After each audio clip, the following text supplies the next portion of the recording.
Hello అండి. శ్రీకృష్ణ సుజీ ఛానల్కి స్వాగతం.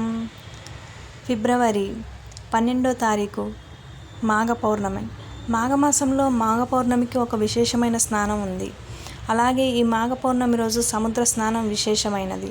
మాఘమాసం అంటేనే స్నానానికి ఒక ప్రత్యేకత ఉంటుంది. ఈ మాఘమాసంలో పౌర్ణమి రోజు చేసే స్నానానికి సముద్ర స్నానం ఒక ప్రత్యేకత ఉంది. అలాగే ఈరోజు పరమేశ్వరిని అర్ధాంగి అయిన సతీదేవి జన్మించిన రోజు. ఈరోజు అమ్మవారికి సువాసిని పూజ ప్రీతికరం. ఈరోజు అమ్మవారిని లలిత సహస్రనామాలతో పూజించండి. అమ్మవారికి పాయసాన్ని నివేదించండి. ఈరోజు అమ్మవారికి సువాసిని పూజ చేయడం వల్ల 7 జన్మలకు సౌభాగ్యం వర్ధిల్లుతుందని శాస్త్రం చెబుతుంది.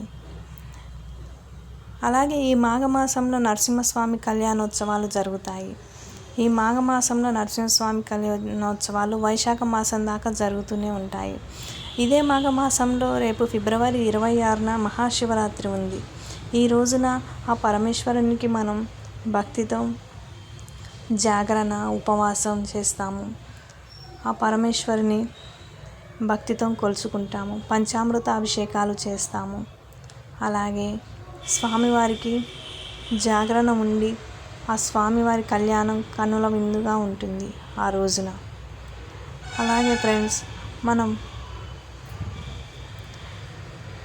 ఈరోజు మాట్లాడుకోబోయే ఒక విషయం మనకు వచ్చే కళల గురించి. మనకు వచ్చే కళల గురించి మనకు ఏవేవో అర్థాలు చెప్పుకుంటూ ఉంటాం. దాంట్లో పడిపోతున్నట్టు ఒక కళ వస్తుంది. చావు గురించి, ప్రయాణం గురించి, తరుముతున్నట్లు, ఈ బస్సు కారు అదుపు తప్పినట్లు, గాలిలో ఎగిరిపోతున్నట్టు, పాములు, ఇవన్నీ మనకి సాధారణంగా కళలో వస్తాయి. పడిపోతున్నట్టు కళలో వస్తే ఏదో ఒక విషయంలో మన జీవితం అదుపు తప్పిపోతుందని అర్థం. చావు కళలోకి వస్తే కొత్త మార్పు ఏదో చోటు చేసుకోబోతుందని అర్థం.